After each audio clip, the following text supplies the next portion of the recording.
மிக சிறப்பாக இயங்கிக் கொண்டிருக்கக்கூடிய அரசு தொடக்கப்பள்ளி மற்றும் அரசு உயர்நிலைப் பள்ளிக்கு விளையாட்டு மைதானம் அமைத்து தர வேண்டும் என்ற கோரிக்கையை வலியுறுத்தியும் 1975ஆம் ஆண்டு வாழ்ந்த ஏஎஸ் நாராயணசாமி ஐயர் அவர்களுக்கு இந்த மாணவர்களுக்கும் இந்த பள்ளிக்கும் ஒரு விளையாட்டு மைதானம் தேவை என்று தெரிந்து கிட்டத்தட்ட 50 ஆண்டுகளுக்கு முன்பாகவே அந்த பள்ளிக்கு விளையாட்டு மைதானத்திற்கு தன்னுடைய இடத்தை தானமாக வழங்கியிருக்கிறார். ஆனால் இத்தனை ஆண்டுகள் ஆகியும் இந்த அரசுக்கு இந்த பகுதியில் இருக்கக்கூடிய இந்த பள்ளிக்கூடங்களுக்கு ஒரு விளையாட்டு மைதானம் வேண்டும் என்று தெரியாமல் இருப்பது பெரிய ஒரு வெட்கக்கேடான ஒரு விஷயமாக பார்க்கின்றோம். இத்தனை ஆண்டுகள் கழித்து அவர் கொடுத்த இடத்தை கூட இந்த அரசால் எடுத்து இந்த பள்ளி மாணவர்கள் பயன்பெறும் வகையில் கொடுக்க முடியவில்லை. பல்வேறு கட்ட போராட்டங்களை இந்த பகுதியில் வாழக்கூடிய நாங்கள் எல்லாம் முன்னெடுத்தும் இதுவரை இந்த அரசு செவிசாய்க்கவில்லை. அதை ஆக்கிரமிப்பு செய்துள்ள சமூக விரோதிகளுக்கு ஆதரவாகவே செயல்பட்டு வருகிறது.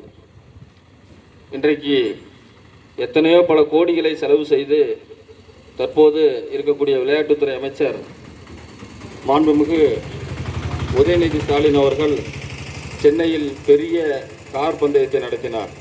ஆனால் தமிழகம் முழுவதும் இதுபோன்று ஏழை எளிய மாணவர்கள் படிக்கக்கூடிய பள்ளிக்கூடங்களில் விளையாட்டு மைதானங்கள் இல்லாமல் எத்தனையோ பிள்ளைகள் இன்றைக்கு விளையாட்டு பயிற்சி பெற முடியாமலும் விளையாட்டு போட்டிகளில் பங்கு பெற முடியாமலும் இருக்கிறார்கள். இப்படிப்பட்ட பள்ளிகளை எல்லாம் வைத்துக்கொண்டு மாநில அளவிலும் தேசிய அளவிலும் உலக அளவிலும் போட்டிகளை நடத்தி பரிசளிப்பது என்பது ஒரு வெட்கக்கேடான விஷயம் என்று கருத்தை இந்த உண்ணாவிரத பந்தலில் பதிவு செய்து விரைவில் தமிழக அரசும் மாவட்ட நிர்வாகமும் பள்ளி கல்வித்துறையும் நடவடிக்கை எடுத்து இந்த அரசு தொடக்கப்பள்ளி மற்றும் உயர்நிலைப் பள்ளிக்கு தேவையான விளையாட்டு மைதானத்தை ஏற்பாடு செய்து தர வேண்டும்.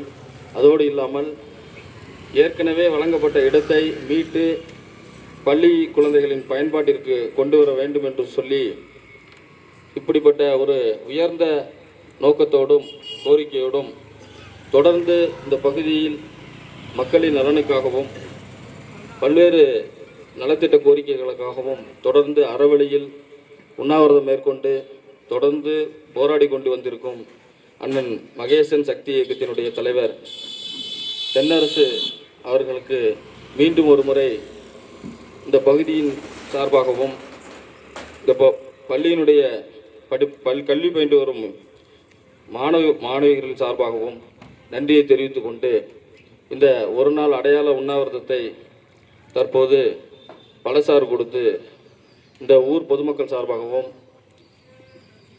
அரசியல் கட்சி பிரமுகர்கள் சார்பாகவும் தற்போது முடித்து வைக்கின்றோம்.